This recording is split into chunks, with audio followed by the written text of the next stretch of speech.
So generally speaking, Georgia is an equitable division state. What does that mean? That means that all of your marital assets, everything that's been acquired during the course of your marriage, will be put in kind of a pile, and a judge will decide how they get split up equitably, which means fairly. Now, what does that mean, right? So fairly generally is somewhere close to 50-50. Now, when everybody wants to talk about, oh, well, he did this and she did that, that's kind of all the bad, yucky conduct stuff that happens in a marriage.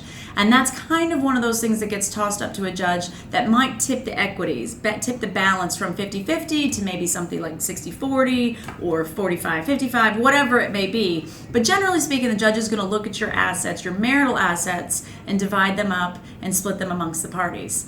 Now, where it can get tricky is determining what is in fact a marital asset.